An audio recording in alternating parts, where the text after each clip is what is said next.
जय हिंद दोस्तों, स्वागत है आपका आपके अपने यूट्यूब चैनल रॉयल स्टडी पर। दोस्तों एमपी पुलिस कांस्टेबल के लिए हमने प्रैक्टिस सेट शुरू किए, जहां हमने एक प्रैक्टिस सेट सॉल्व कर लिया। आज हम सेकंड प्रैक्टिस सेट लेकर आए हैं, जहां पे हम दोस्तों 30% सॉल्व करेंगे, जो कि दोस्तों इजी टू टफ क्वेश्चन उसमें रहेंगे। ओके चलिए दोस्तों, तो बिना टाइम वेस्ट किए वीडियो को शुरू करते हैं। तो पहला प्रश्न है दोस्तों, दो प्रतिच्छेदी वृत्त लंबकोणीय कहलाते हैं यदि उनके बीच का कोण हो। तो देखिए दोस्तों, लंबकोणीय का मतलब होता है एक क्षैतिज रेखा एक ऊर्ध्वाधर रेखा अगर जहाँ मिलती है उसको बोलते हैं लंबकोणीय। ओके, यानी कि परपेंडिकुलर। दोस्तों यहाँ पे जो एंगल बनेगा वो 90 डिग्री बनेगा, और 90 डिग्री को कहते हैं दोस्तों राइट एंगल ट्रायंगल या समकोण कोण। ओके चलिए दोस्तों, तो वीडियो आगे चलते हैं, आपका आंसर समकोण हो जाएगा। ठीक है, नेक्स्ट क्वेश्चन है, यदि 15 सेंटीमीटर की भुजा वाले एक घन को 3 सेंटीमीटर भुजा वाले छोटे छोटे घनों में विभाजित किया जाता है तो इस प्रकार कितने छोटे छोटे घन बनेंगे। देखिए दोस्तों, बड़े घन की भुजा है 15 सेंटीमीटर और छोटे घन की भुजा है 3 सेंटीमीटर। तो दोस्तों यहाँ बड़े घन का आयतन बटे छोटे घन का आयतन करेंगे तो हमें छोटे घनों की संख्या मिल जाएगी। तो आयतन होता है दोस्तों भुजा का क्यू कर दी, यानी कि 15 का क्यू, और छोटी घन की भुजा का क्यू, तो आपका आयतन आ जाएगा। लेकिन दोस्तों दोनों जगह क्यू है तो हम यहाँ पे क्यू लगा देंगे 15/3 का, यानी कि 15 का क्यू बटे 3 का क्यू। तो यहाँ पे मैंने 15/3 का होल क्यू कर दिया है, तो 3 से काट देंगे 5 आ जाएगा, और 5 का क्यू कर देंगे दोस्तों तो 25 आ जाएगा, 125। ओके, 5 का क्यू कितना हुआ 125, यानी कि छोटे घनों की संख्या 125 होगी। ओके चलिए नेक्स्ट क्वेश्चन देखते हैं। नेक्स्ट क्वेश्चन है दोस्तों, त्रिभुज एबीसी में पी क्यू समांतर है एबी के। ओके, बिंदु पी और क्यू क्रमशः बी और सी पर स्थित है। यदि सी क्यू अनुपात क्यू ए कितना 1:3 है और सी पी बराबर 4 दिया है तो बी सी का मान आपको दिखाना था। देखिए दोस्तों, इस तरह से एक त्रिभुज बना लीजिएगा। ओके, जहां हम कहते हैं कि ए बी और सी एक क्या त्रिभुज है, लेकिन पी क्यू समांतर है किसके ए बी के, यानी कि एक ऐसी लाइन है जो कि पी क्यू है, लेकिन पी कहाँ स्थित है दोस्तों बी सी पर, यानी कि यहाँ पे पी है, और जो क्यू है वो सी ए पर, यानी कि क्यू यहाँ पे स्थित है। तो दोस्तों सी क्यू कितना दिया है 1 दिया है, यानी कि ये तो आपका क्या है 1, थोड़ा चेंज कर लेते हैं, ये कितना दिया दोस्तों 1, और क्यू ए कितना दिया है 3, यानी कि ये कितना है 3। देखिए दोस्तों, जब भी पी क्यू ए बी के समांतर हो जाती है तो जो अनुपात इन दोनों का होता है वही अनुपात इन दोनों का होता है। ओके, तो यानी कि ए 1:3 है तो ए भी 1:3 होगा, हाँ है ना आपका वो, ठीक है। लेकिन यहाँ पे सी पी का मान दिया है 4, यानी दोस्तों यहाँ से यहाँ तक की दूरी कितनी दी है 4। पूछ क्या रहा है बी सी का मान। तो देखो दोस्तों, ये एक रेशियो होता है, जैसे कि मान के चलो हमें 4 एक न्यूमेरिक वैल्यू दी है और वो दी है दोस्तों 1 रेशियो की वैल्यू, है ना, क्योंकि सी पी कितना 1 रेशियो है तो 1 से तो डिवाइड कर दीजिएगा। पूछ क्या रहा है बी सी, और बी सी दोस्तों यहाँ से यहाँ तक होगा, यानी कि B P plus P C. तो दोस्तों इसमें 3 + 1 यानी कि 4 बी सी का मान होगा। बी सी कितना होगा 4, तो जिसका मान हमें निकालना होता है उसको हम मल्टीप्लाई करते हैं। तो दोस्तों 4 × 4 करेंगे तो 16 आंसर आएगा, 1 से डिवाइड करेंगे तो फर्क नहीं पड़ेगा। ओके, तो आंसर क्या हो जाएगा 16 हो जाएगा। ठीक है, चलिए, अंकित मूल्य पर 10% के कमीशन की कटौती के बाद एक टीवी सेट का मूल्य 9,090 है, इसका अंकित मूल्य ज्ञात कीजिए। देखिए दोस्तों, 10% का डिस्काउंट का मतलब होता है दोस्तों, अगर कोई चीज़ 10 रुपये की है तो उस पर 1 रुपये डिस्काउंट देना, यानी कि 9 रुपये में उसको बेचना, है ना, यानी कि 100 से 90 और अनुपात निकालेंगे तो 10 से अनुपात 1 आ जाएगा। ओके, अब देखिए दोस्तों, ये कीमत दी है एक न्यूमेरिक वैल्यू 9,090, एक किसकी दी है ये बताओ मुझे। तो आपका वो इस 9 की वैल्यू दी है, तो इस 9 से तो डिवाइड करेंगे, हाँ ना, और पूछ क्या रहा अंकित मूल्य, यानी अंकित मूल्य कितना 10 रुपया, जिसका मान पूछे उससे मल्टीप्लाई कर दो और जिसकी वैल्यू न्यूमेरिक वैल्यू में दी है उस रेशियो से उसको डिवाइड कर दो। ओके, तो देखिए दोस्तों, इसको काट देंगे अपन, 9 से काट देंगे 1010, और इस 10 का मल्टीप्लाई करेंगे तो 1010, यानी कि आ जाएगा आपका 10,100। ओके, यानी कि दोस्तों आपका जो आंसर होगा वो हो जाएगा दोस्तों ए ऑप्शन आपका करेक्ट होगा। ठीक है, चलिए तो नेक्स्ट क्वेश्चन देखते हैं। नेक्स्ट क्वेश्चन है, 3 संख्याओं को महत्तम समापवर्तक यानी कि एचसीएफ 15 है, यदि वे 1:2:3 के अनुपात में है तो संख्या ज्ञात करें। देखिए दोस्तों, अगर एचसीएफ आपको दे और संख्याओं का रेशियो दिया हो तो एक चीज़ देख लीजिएगा कि जो रेशियो दिया है वो क्या अपनी सहअवाच्य संख्या, यानी कि उन तीनों का जो रेशियो दिया उन तीनों का जो एचसीएफ वो 1 है क्या। आपका 1, 2, 3 का जो एचसीएफ होगा वो 1 होगा, तो बस जब एचसीएफ 1 है तो दोस्तों इस रेशियो में अगर हम एचसीएफ का गुणा कर देंगे ना तो हमें संख्या मिल जाएगी। जैसे कि 1 है, 1 में अगर 15 गुणा करेंगे तो एक संख्या मिल जाएगी, और ये 2 है, 2 में अगर 15 गुणा करेंगे तो दूसरी संख्या मिल जाएगी, और ये 3 है, 3 में 15 गुणा करेंगे तो ये तीसरी संख्या हमें मिल जाएगी। ओके, देखिए याद रखना जो रेशियो दिया है उसका जो एचसीएफ होगा अलग से वो 1 होना चाहिए, तो यानी कि यहाँ आपसे डी ऑप्शन करेक्ट हो जाएगा। ठीक है ना, चलिए नेक्स्ट क्वेश्चन देख लेते हैं। किशोर ने अपनी रसोई के फर्श पर वर्गाकार टाइल लगाने की योजना बनाई। टाइल की प्रत्येक भुजा कितनी है दोस्तों 10 सेंटीमीटर है, तो रसोई की लंबाई है कितनी 2.4 मीटर और चौड़ाई कितनी है 1.6 मीटर है। तो किशोर को कितनी टाइल की जरूरत पड़ेगी। देखिए दोस्तों, मान के चलो एक टाइल का जो क्षेत्रफल होगा यानी कि एरिया वो कितना होगा 10 × 10, है ना, हाँ है ना। तो मैंने कहा एक टाइल का जो क्षेत्रफल है वो कितना होगा 100 सेंटीमीटर स्क्वायर। लेकिन अब कितनी लगेंगी, तो आप कहेंगे मान के चलो एक्स टाइल की ज़रूरत थी, तो ये क्या होगा, इतना वर्ग हो जाएगा, इतना क्षेत्रफल हो जाएगा जो कि बराबर होगा रसोई के क्षेत्रफल के बराबर। तो रसोई का क्षेत्रफल कितना होगा 2.4 मीटर गुणा 1.6 मीटर। लेकिन दोस्तों यहाँ पे मीटर है ये, लेकिन यहाँ पे क्या सेंटीमीटर है। तो दोस्तों या तो इसको मीटर में बदल दीजिएगा 10 गुणा 10 गुणा एक्स को, या इसको सेंटीमीटर में बदल दीजिएगा। तो मैं इसको सेंटीमीटर में इसका गुणा कर दूंगा। जैसे कि 2.4 है तो 240 हो जाएगा सेंटीमीटर, गुणा 1.6 है तो 160 हो जाएगा सेंटीमीटर में। हाँ है ना, 1 मीटर में 100 सेंटीमीटर होते हैं, 100 का गुणा कर दिया मैंने। ठीक है, इसको काटेंगे, 0 से 0 कटेगा, 2 0। तो यहाँ से x का जो मान आएगा दोस्तों 24 गुणा 16 कर देंगे तो 384 आपका आंसर आ जाएगा। x का मान कितना हो जाएगा 384। कुछ नहीं करना था, एक टाइल का आपको क्या निकालना था एरिया, और उसमें x से गुणा कर देना, माने x क्या है टाइल की संख्या है। ठीक है, और आपको रसोई के क्षेत्रफल के बराबर रख देना। लेकिन याद रखना वहाँ पर सेंटीमीटर, यहाँ पर मीटर, मीटर को सेंटीमीटर में कन्वर्ट आपको कर लेना है। ठीक है, चलिए नेक्स्ट क्वेश्चन देख लेते हैं।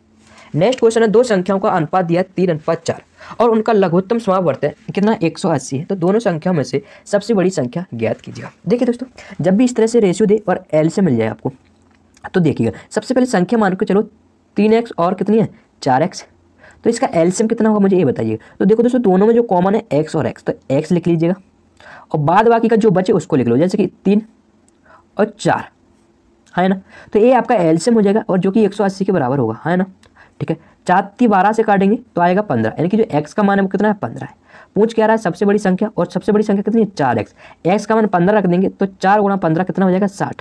ठीक है ना, यानी कि डी ऑप्शन आपका यहाँ से सही होगा। ठीक है, चलिए नेक्स्ट क्वेश्चन देख लेते हैं। नेक्स्ट क्वेश्चन, निम्नलिखित आंकड़ों की माध्यिका ज्ञात कीजिएगा। देखिए दोस्तों, सबसे पहले माध्यिका निकालने के लिए आपको उन जो अंक दिए हैं उनको या तो बढ़ते हुए क्रम में लगाइए या घटते हुए क्रम में लगाइए। तो मैं यहाँ बढ़ते हुए क्रम में लगाऊंगा। सबसे पहले 2 को लिख दूंगा, फिर इस 2 को भी लिख दूंगा, फिर इस 3 को लिख दूंगा। ठीक है, और फिर इस 5 को लिख दूंगा, और फिर इस 6 को लिख दूंगा। ओके, फिर 7 को लिख दूंगा, फिर 10 को लिख दूंगा, और बचा 11 तो 11 को भी लिख दूंगा, है ना।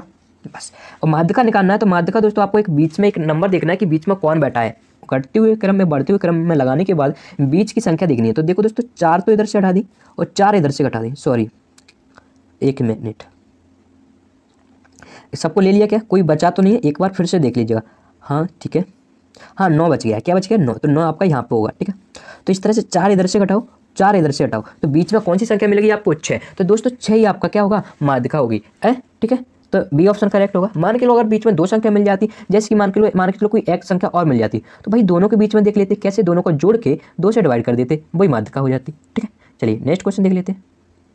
नेक्स्ट है 12.8 का x% बराबर होगा 38.4 है, तो x का मान ज्ञात कीजिएगा। देखिए दोस्तों, इससे सबसे पहले इसको काट देंगे ना, तो देखो पॉइंट से पॉइंट हटेगा और 128 का अगर भाग देंगे 384 में, तो दोस्तों जो x% की जो वैल्यू निकल कर आएगी दोस्तों वो आएगी 3, क्योंकि 384 में 128 से भाग देंगे तो भागफल आएगा 3। लेकिन परसेंट हटाएंगे तो 100 से क्या कर देंगे डिवाइड कर देंगे, और 100 उधर मल्टीप्लाई होगा तो x का मान कितना आ जाएगा बताइए, तो आप कहोगे 300 आ जाएगा। ठीक है, यानी कि ए ऑप्शन सही होगा। ओके, चलिए नेक्स्ट क्वेश्चन देख लेते हैं। नेक्स्ट क्वेश्चन है कि 18 माइनस, यानी कि इसको सॉल्व करना था। तो कैसे सॉल्व करेंगे देखिएगा। सबसे पहले हम इसको सॉल्व करेंगे, क्या करेंगे इसको सॉल्व करेंगे, तो इसका मान होगा दोस्तों 5। क्या होगा 5, हाँ है ना, आप कहोगे जी बिल्कुल होगा। कितना होगा 5 हो जाएगा। लेकिन दोस्तों अगर आप देखोगे कि इसको हम अलग सॉल्व करेंगे, क्योंकि यहाँ पे क्या है मल्टीप्लाई लगा है, तो मल्टीप्लाई को बाद में सॉल्व करेंगे, पहले डिवाइड सॉल्व करेंगे। तो दोस्तों इसका मान होगा 2, 6 में 3 का भाग कर देंगे, और यहाँ पे माइनस के 5 है, यानी कि कोष्टक के अंदर 5 है, तो 8 - 5 कितना हो जाएगा 3 बचेगा, और गुणा का चिन्ह और अंदर 3 बचा, 8 - 5 3। ओके, और 18 लिख देंगे, और ये वाला माइनस ले लिया मैंने, और 2 × 3 6, यानी कि 18 - 6 कितना होगा दोस्तों 12 होगा, यानी कि दोस्तों सी ऑप्शन आपका सही होगा। ओके, चलिए नेक्स्ट क्वेश्चन देख लेते हैं। नेक्स्ट क्वेश्चन है कि निम्नलिखित का मान ज्ञात कीजिएगा। कुछ नहीं करो दोस्तों, इसको ऐसा का ऐसा लिखा रहने दो। 50 का मतलब होता गुणा, तो 860%। ओके, तो सबसे पहले इसको डिवाइड कर दीजिएगा और इसको लिख दीजिएगा 860 का गुणा और 50%। ठीक है, कोई कहेगा कि आपने पहले तो का को सॉल्व करना, तो का को ही सॉल्व किया बेटा। देखो इसको ए है ना, इसको मैंने इस ऐसे लिख दिया बस, और कुछ नहीं है, नीचे लिख दिया। तो भाई जितना ऊपर है उतना ही नीचे, यानी कि इससे इसको काट दो, इससे इसको काट दो, परसेंट से परसेंट कट जाएगा, यानी कि इसका जो आंसर आएगा वो 1 आएगा। क्या आएगा 1 आएगा। ठीक है, चलिए अगला प्रश्न देख लेते हैं। अगला प्रश्न है कि यदि x का मान इतना है और y का मान इतना है, तो x² - y² का मान क्या होगा। देखो दोस्तों, यहाँ पे x का मान अगर निकालें हम, तो देखो यहाँ पर रूट 9 है और 9 को बाहर निकालेंगे तो 3 आएगा। क्या आएगा? 3, और 3 + 1 कितना हो जाएगा? 4 हो जाएगा, है ना। और इसका मान 3 और 3 में से 1 जाएगा तो 2 बचेगा। इस तरह से x का जो मान आएगा वो 2 आ जाएगा। यहाँ पे अगर y का मान निकालें तो देखो दोस्तों रूट जो 16 है, 16 में से 4 बाहर निकलेगा और 1 जोड़ेंगे तो 5 होगा। नीचे इसका मान 4 होगा, माइनस का 1 करेंगे तो 3 हो जाएगा। ओके, तो x का स्क्वायर कितना होगा दोस्तों? 4 होगा, यानी कि 2 का स्क्वायर, माइनस y का स्क्वायर दोस्तों होगा 25/9, यानी कि 5/3 का स्क्वायर कर देंगे। इसको आगे सॉल्व करेंगे, 9 चुका 36 और 36 में से 25 घटेंगे तो बचेगा 11 और बटे 9 ही रहेगा। ओके, तो दोस्तों ये ऑप्शन आपका करेक्ट होगा, ए ऑप्शन। ठीक है, चलिए नेक्स्ट क्वेश्चन देख लेते हैं। नेक्स्ट क्वेश्चन है दोस्तों, यदि रूट में 5 की पावर n 5 है तो n का मान क्या होगा? देखो दोस्तों जब भी रूट आ जाए ना तो दोनों तरफ स्क्वायर कर दीजिएगा। तो भाई 5 और स्क्वायर इधर करेंगे तो ये रूट हटेगा, बराबर 5 का स्क्वायर करेंगे तो 5 की पावर 2 होगी, हाँ है ना। आपका वो हाँ बिल्कुल होगी। तो भैया जब भी बेस इक्वल हो तो दोस्तों उनकी घात भी इक्वल होती है, यानी कि n का मान कितना हो जाएगा? 2। n का मान कितना हो जाएगा दोस्तों? 2, क्यों? क्योंकि बेस क्या है? इक्वल है। ठीक है, तो 2 आंसर यहाँ पे होगा। ठीक है, चलिए नेक्स्ट क्वेश्चन देख लेते हैं। नेक्स्ट है कि 10% वार्षिक ब्याज की दर पर 2800 रुपये का 1.5 वर्ष का चक्रवृद्धि ब्याज ज्ञात कीजिए यदि ब्याज की गणना अर्धवार्षिक चक्रवृद्धि ब्याज पर की जाती है। देखो दोस्तों अर्धवार्षिक हो रही है, मतलब जो रेट दी है वो क्या होगी? आधी हो जाएगी, यानी कि 5% हो जाएगी, हाँ है ना। और समय दुगना हो जाएगा, यानी समय कितना हो जाएगा? 3 वर्ष हो जाएगा। दोस्तों 5% की फ्रैक्शन वैल्यू होती है 1/20। तो दोस्तों यहाँ पे P लिख लीजिएगा जो कि होता है मूलधन, और A लिख लीजिएगा जो कि होता है मिश्र धन। दोस्तों अगर हम बात करेंगे 20 और 1 वर्ष में 1 रुपया ब्याज लगेगा तो कितना हो जाएगा? 21। दोस्तों जब भी 1 वर्ष की बात करें तो पावर करो 1, लेकिन यहाँ पर कितने वर्ष की बात कर रहे हैं हम? 5 की, सॉरी कितने वर्ष की बात कर रहे हैं? 3 वर्ष की, तो पावर कर दो 3। फिर मैंने कहा कि फ्रैक्शन में चेंज करना परसेंट को, फिर सबसे पहले जो नीचे लिखा है हर, उसको P मान के चलो, और ऊपर है उसको ऐसा ही मान के चलो, या CI 1 वर्ष का बराबर ही होता है तो उसको जोड़ दो। तो 1 वर्ष का कितना मिश्र धन होगा? 21 होगा। लेकिन हमें 3 वर्ष का निकालना है तो 3 पावर करनी पड़ेगी। ओके, तो इसको आगे सॉल्व करेंगे तो हो जाएगा 800 अनुपात 92 61। तो चक्रवृद्धि ब्याज कितना होगा दोस्तों? A माइनस P B करेंगे, A माइनस P B नहीं P, तो 1261 होगा, 1261 होगा। ओके, अब दोस्तों हमें क्या बताना है? ये तो रेशियो में चल रहा है, अब हमें न्यूमेरिक वैल्यू में आंसर बताना है। तो देखो दोस्तों यहाँ पे एक न्यूमेरिक वैल्यू दिया 2800, तो सबसे पहले 2800 लिख लीजिएगा। और दोस्तों 2800 किसका मान दिया है? तो P का मान दिया है, यानी कि मूलधन दिया है। मूलधन रेशियो में कितना दिया है? 8000 दिया है। और पूछ क्या रहा है दोस्तों? अब से चक्रवृद्धि ब्याज पूछ रहा है ना, चक्रवृद्धि ब्याज। और चक्रवृद्धि ब्याज रेशियो में कितना? 1261। तो जिसका मान पूछते हैं उसी से मल्टीप्लाई कर देते हैं। ठीक है, तो दोस्तों इसको हम सॉल्व करेंगे तो जो इसका आंसर निकल कर आएगा दोस्तों, जैसे इसको सॉल्व करेंगे अपन 2 0 से 2 0 काटेंगे। ओके, इसको आगे सॉल्व करेंगे तो दोस्तों इसका आंसर आएगा 441.35। ओके, तो आप सॉल्व कर लीजिएगा और आंसर आपका यही रहेगा। ठीक है, चलिए नेक्स्ट क्वेश्चन देखते हैं। नेक्स्ट क्वेश्चन है कि A B से 2 गुना तेज है और B C से 3 गुना तेज है, यानी कि दोस्तों A B और C लिख लीजिएगा।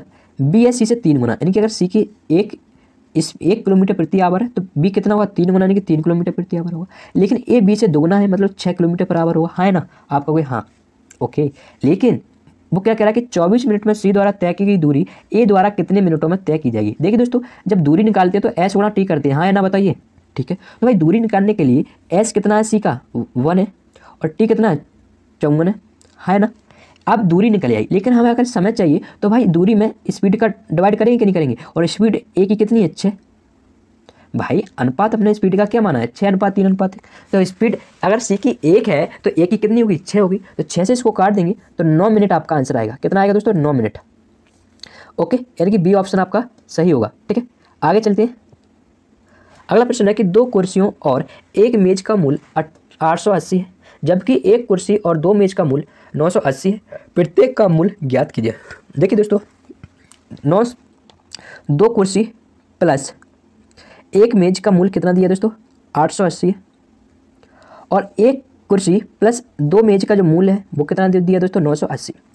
तो दोस्तों इस तरह के सवालों में इसको या तो आप सॉल्व कर लीजिएगा, इसमें 2 का गुणा कर दीजिएगा और इसमें 1 का मल्टीप्लाई कीजिएगा तो भी आपका सॉल्व हो जाएगा घटा के। लेकिन आप क्या करिएगा? डार्ट जोड़ दीजिएगा। इसको डार्ट जोड़ेंगे तो C प्लस M आएगा, यानी कि 3 बार C 3 बार M आएगा।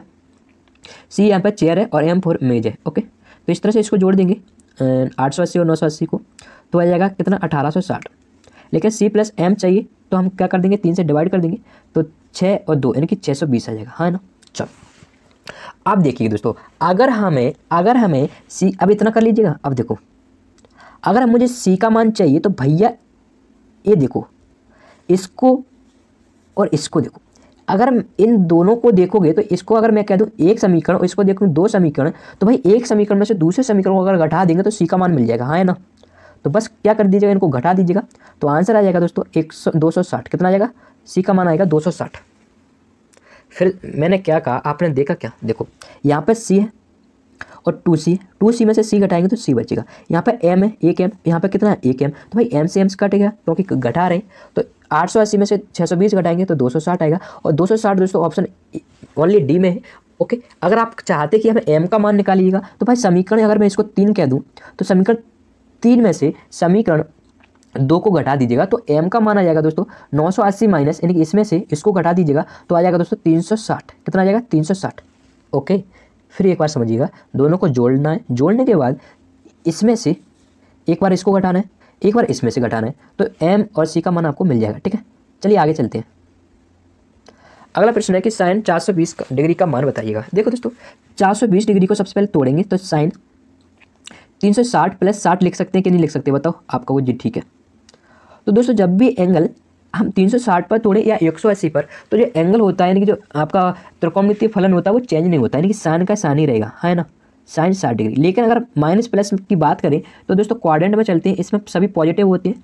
ओके, और इसमें साइन कॉसेक पॉजिटिव होते हैं, इसमें टेन कॉट पॉजिटिव होते हैं, इसमें सेक और कॉस पॉजिटिव होते हैं। लेकिन अपन करेंगे कि 420 डिग्री है कहाँ, यानी कि 60 डिग्री कहाँ है, सॉरी 60 नहीं, सिर्फ इतना देखो कि 420 डिग्री है कहाँ, तो आप देखोगे कि 420 डिग्री इस क्वाड्रेंट में आएगा क्योंकि घूम फिर के यहीं पे पहुंचेगा 360 के बाद। तो दोस्तों इसमें तो ऑल पॉजिटिव है, तो इसका जो भी आपका क्या होगा पॉजिटिव मान होगा, यानी साइन 60 का मान भी आपको याद होना चाहिए जो कि होता है √3/2। ओके, लेकिन पॉजिटिव आएगा। ओके, तो आपका आंसर होगा डी ऑप्शन। चलिए नेक्स्ट क्वेश्चन देखते हैं। नेक्स्ट क्वेश्चन है कि निम्नलिखित को हल कीजिएगा। तो यहाँ पे कुछ नहीं करना, a³ माइनस b³ का फॉर्मूला लगाना है जो कि होता है एक बार माइनस एक बार प्लस। ओके, प्लस एक गुणा में है दोस्तों, याद रखना। तो दोस्तों यहाँ पे इस दोनों को एक बार जोड़ेंगे, जो जोड़ने के बाद बनेगा 4.2 को 1.9 को जोड़ेंगे तो 6.1 बनेगा। एक बार घटाएंगे 4.2 से 1.9 को तो बनेगा 2.3। ओके, और अपॉन में आपको दिया हुआ है 2.3 गुणा 6.1, तो इस तरह से इसको काट देंगे तो आंसर आएगा 1। ओके, क्या आएगा दोस्तों, आंसर आएगा 1। ठीक है, नेक्स्ट क्वेश्चन देखते हैं। नेक्स्ट क्वेश्चन है कि दो संख्याओं का अनुपात दिया 5:3 और उनका योग दिया 560। दोनों संख्याओं में से छोटी संख्या का मान ज्ञात कीजिएगा। देखिए दोस्तों एक रेशियो दिया है, एक न्यूमेरिक वैल्यू दी है, तो सबसे पहले न्यूमेरिक वैल्यू को लिख लीजिएगा 560। 560 जो क्या है, उन दोनों संख्याओं का योग, और योग क्या है दोस्तों रेशियो में 5 + 3 8 है। ओके, तो 8 से तो क्या करेंगे डिवाइड करोगे, पूछ क्या रहा है छोटी संख्या पूछ रहा है 3, तो जिसका मान पूछे उससे मल्टीप्लाई कर दो। तो 8 से काटोगे 56, तो 8 7 56 यानी 70, और 70 गुणा 3 करेंगे तो 210 आएगा। कितना आएगा 210 आएगा, यानी कि आपका पी ऑप्शन सही होगा। ओके, चलिए आगे चलते हैं।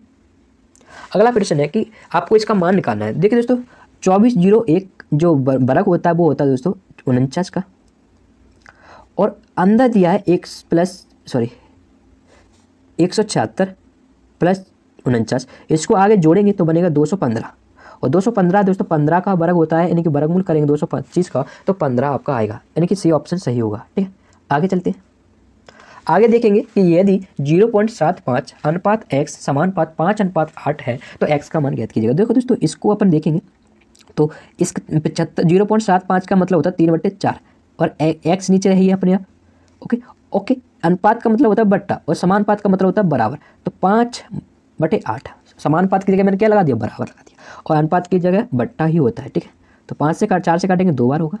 ठीक है, यहाँ से जो x का मान होगा तो इनका क्रॉस मल्टीप्लाई करेंगे, 2 और 3 का मल्टीप्लाई करेंगे 6, और x और 5 का मल्टीप्लाई करेंगे तो 5x, लेकिन x का मान चाहिए तो 5 से डिवाइड करेंगे 6 को तो आएगा 1.2, यानी कि दोस्तों आपका आंसर होगा डी, यानी कि 1.20। ओके, चलिए आगे देखते हैं। आगे दोस्तों राजू कार्तिक से 300 मीटर की दूरी पर खड़ा है। ओके, यानी कि मान के चलो दोस्तों राजू एक खड़ा है यहाँ पे और कार्तिक एक खड़ा है, यानी कि बीच की जो दूरी है वो दोस्तों कितनी है 300 मीटर है। राजू दौड़ना शुरू करता है, यानी कि दोस्तों राजू दौड़ना शुरू करता है यहाँ से इधर, अब पता नहीं किधर को कर रहा है, और कार्तिक उसका पीछा करता है। भाई कार्तिक उसका पीछा करेगा तो भाई ओबियसली किधर को जाएगा, इधर को जाएगा कि नहीं जाएगा, क्योंकि पीछा करेगा तो उधर को थोड़ी कार्तिक की साइड थोड़ी भागेगा, राजू इधर को भागेगा। ओके, पीछा करता है। राजू और कार्तिक क्रमशः 10 किलोमीटर पर आवर, यानी कि ये 10 से भाग रहा है, ये 12 से भाग रहा है, किलोमीटर बराबर प्रति घंटे की चाल से चलते हैं, तो 6 मिनट के बाद उनके बीच की दूरी क्या होगी। देखिए दोस्तों अगर हम कहें कि अगर एक ही साइड चल रहे हैं तो उनका जो जो स्पीड है उसका अंतर लेते हैं। क्या लेते हैं? अंतर। तो 2 किलोमीटर पर आवर 1 घंटे में जो कार तक वो अधिक चलेगा। लेकिन दोस्तों अगर हम इसको जो दूरी दी है मीटर में, तो इसको मीटर पर सेकंड में बदलने के लिए स्पीड को क्या कर देंगे, 5/18 का मल्टीप्लाई कर देंगे। अब बात करेंगे कि दूरी कितना गैप वो यानी कि जो 300 मीटर का है उसमें वो कितना आगे आ जाएगा, यानी कि जो गैप 300 मीटर का वो कितना बचेगा। तो देखो तो सबसे पहले दूरी निकालनी पड़ेगी कि 6 मिनट में वो कितना चलेगा, यानी कि इससे कितना अधिक चलेगा राजू से। तो 6 मिनट को सेकंड में बदलने के लिए 6 × 60 कर दीजिएगा। ओके, इस तरह से इसको काटेंगे, 2 से इसको काटेंगे 9 और ये होता है 360 और 9 से काटेंगे 360 को तो आएगा 40 और 5 × 40 करेंगे तो 200 मीटर। यानी कि दोस्तों 6 मिनट में वो राजू से कितना अधिक चलेगा, 200 मीटर अधिक चलेगा। भैया जो गैप था ना 300 मीटर का, उसको उसने काटने में 200 मीटर तो पार कर लिया, बचा कितना 100 मीटर होगा, है ना।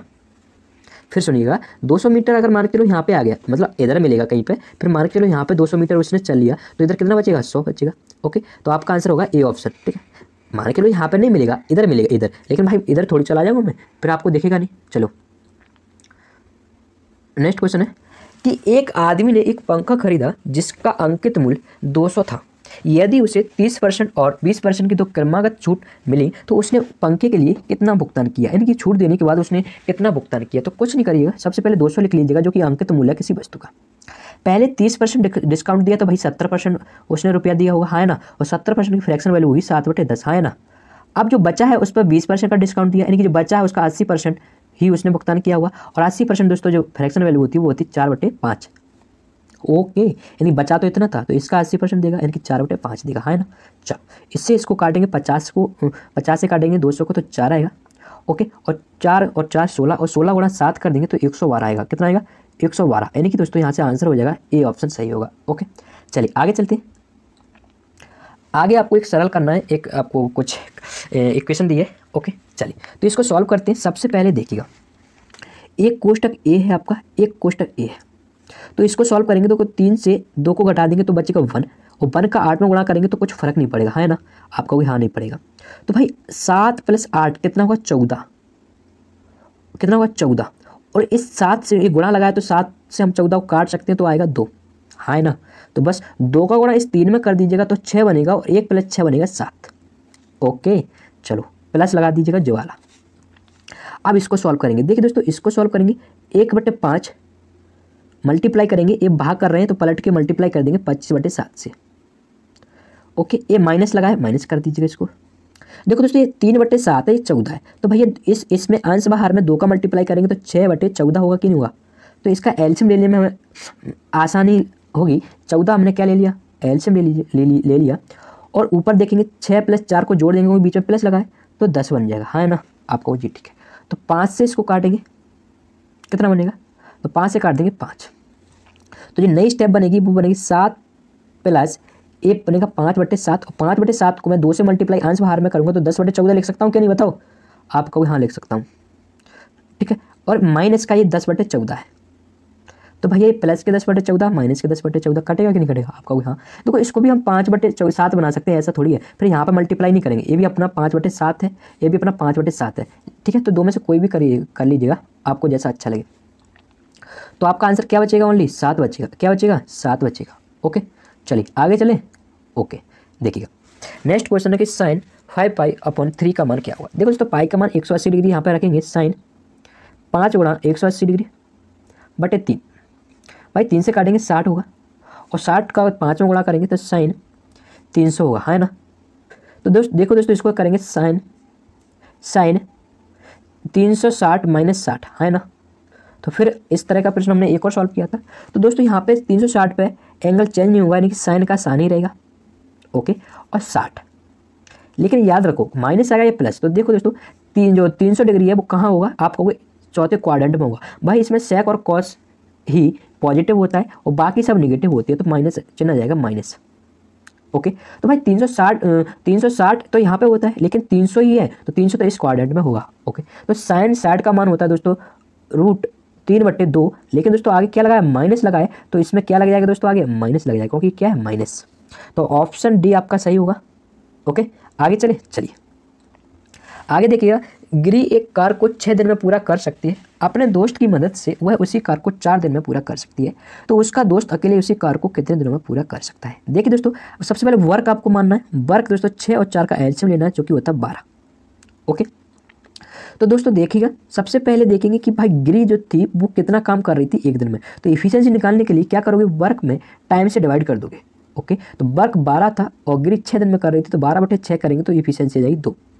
लेकिन गिरी और उसका दोस्त यानी कि फ्रेंड, ओके, कितने दिन में कर रहे थे दोस्तों, 4 दिन में कर रहे थे, तो 12/4 कर देंगे तो 3 इफिशियंसी आएगी किसकी, गिरी और उसके फ्रेंड की। तो दोस्तों दो तो काम गिरी अकेली ही कर रही थी एक दिन में, लेकिन फ्रेंड के साथ वो 3 काम कर रही थी। इसका मतलब है दोस्तों, एक जो काम है एक दिन में उसका फ्रेंड कर रहा था। तो भाई समय निकालने के लिए वर्क को डिवाइड कर देंगे इफिशियंसी, जो कि फ्रेंड की कितनी है, 1। तो इस तरह से आंसर आएगा 12 दिन। कितना आ जाएगा दोस्तों, 12 दिन। ओके, तो आपका बी ऑप्शन सही हो जाएगा। ओके, चलिए एक कॉन्सेप्ट और बता देता हूँ। जैसे हमने वर्क 12 मान लिया था, तो देखो दोस्तों ऑप्शन की तरफ अगर हम चलेंगे ना, तो जो आंसर होगा वो 12 का या तो मल्टीपल होगा या उसका फैक्टर होगा, या तो मल्टीपल होगा या फैक्टर होगा। देखो दोस्तों, यहाँ हम देखेंगे कि जो आंसर आएगा 12 ही होगा, क्योंकि 12 का मल्टीपल और फैक्टर ओनली 12 ही इसमें दिया होगा। अगर 6 रहता तो हमें थोड़ी कन्फ्यूज होती इस प्रश्न में, ठीक है। लेकिन अगर इस तरह का प्रश्न मिल जाए तो आप डायरेक्ट 12 लगा दीजिएगा। चलिए आगे देखते हैं। अगला प्रश्न है आपका DI से। ओके, अब मैं पूरा प्रश्न नहीं पढ़ रहा हूँ, मैं सिर्फ प्रश्न पढ़ रहा हूँ, लेकिन ये आप पढ़ लीजिएगा क्या दिया है।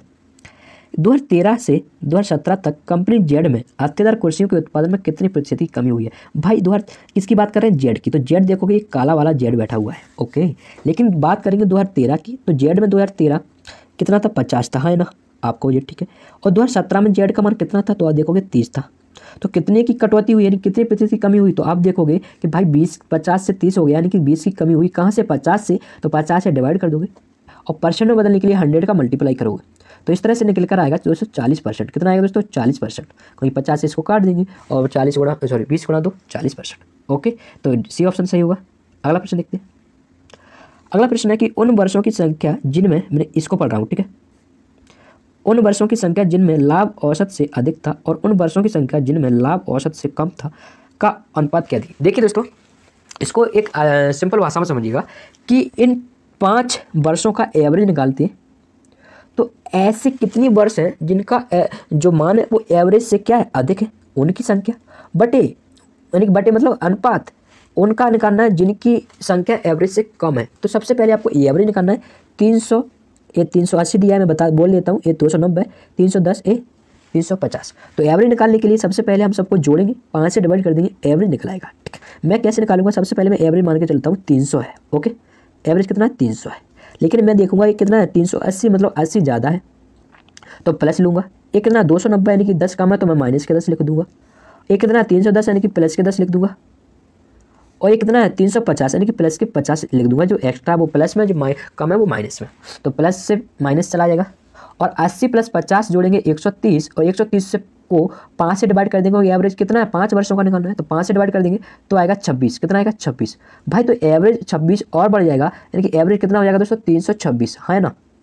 तो अब आपको देखना है कि कितने वर्षों में जो मान है वो 326 से क्या है, अधिक। तो भाई अधिक देखोगे 326 से एक तो 380 मिलेगा और एक 350, यानी कि जो वर्षों की संख्या होगी 2 वर्षों में ही एवरेज से ज़्यादा है। ओके, और अब बात करते हैं तो भाई अगर 2 में एवरेज से कम है तो 3 में एवरेज से क्या होगा, कम होगा। यानी कि 380 और 350 एवरेज से ज़्यादा था, यानी कि 2 वर्षों की संख्या थी जिसमें एवरेज से ज़्यादा मान था। तो देखेंगे कि कम किस केस में था, तो 300, 290 और 310 क्या था, 326 से कम था, यानी कि 3 वर्षों की ऐसी संख्या थी जिनका मान एवरेज से कम था। तो यही तो अनुपात पूछ रहा है, 2:3। ओके, चलिए नेक्स्ट क्वेश्चन देख लेते हैं कि सी ऑप्शन सही होगा। ओके, चलिए अगला प्रश्न देखते हैं।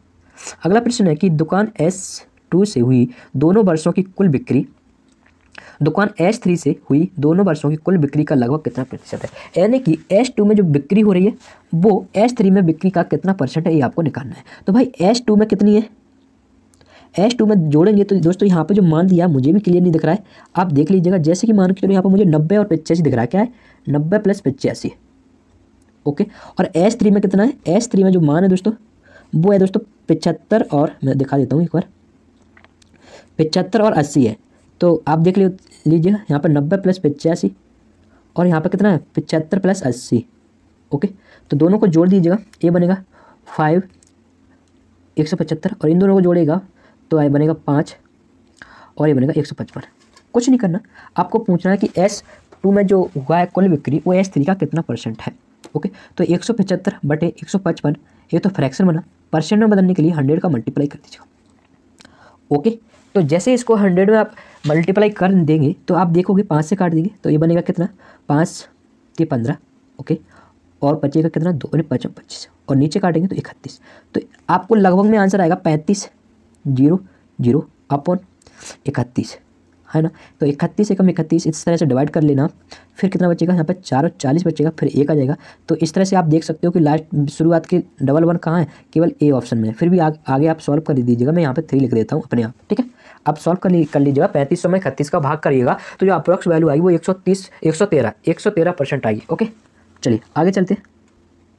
अगला प्रश्न है कि यदि उस वर्ष के दौरान केवल अनाज यानी कि सीरियल्स पर आयत का जो मान दिया वो 5 करोड़ दिया है, राशि व्यय की गई, तो उस वर्ष सभी विभिन्न उत्पादों की आयत पर कुल मिलाकर लगभग कितना राशि व्यय की गई। तो देखिए दोस्तों, सबसे पहले आप देखोगे कि जो गेहूं पर जो आपका खर्चा हो रहा है वो 3.5 हो रहा है। ओके, तो हम देखेंगे 5 करोड़ जो वैल्यू दी है वो किसकी दी है, 3.5 की दी है, किन दी है बताओ। और वो पूछ रहा है कि कुल व्यय कितना हुआ, यानी कुल खर्च कितना हुआ। तो भाई सबको जोड़ना पड़ेगा, इसको जोड़ना पड़ेगा, इसको जोड़ना पड़ेगा, इसको इसको इसको और इसको जोड़ना पड़ेगा, है ना। तो इस तरह से सबको जोड़ देंगे, 3.5, 1.9, 2.0, 2.0, 2.3 और 2.5 को जोड़ेंगे और इस 3 को भी जोड़ेंगे तो जो जोड़ने के बाद जो आपका सम आएगा वो आएगा 17.5। कितना आएगा, 17.5 आएगा। ओके, चलिए 17.5 आएगा, या चलो एक बार और जोड़ लेते हैं अच्छे से।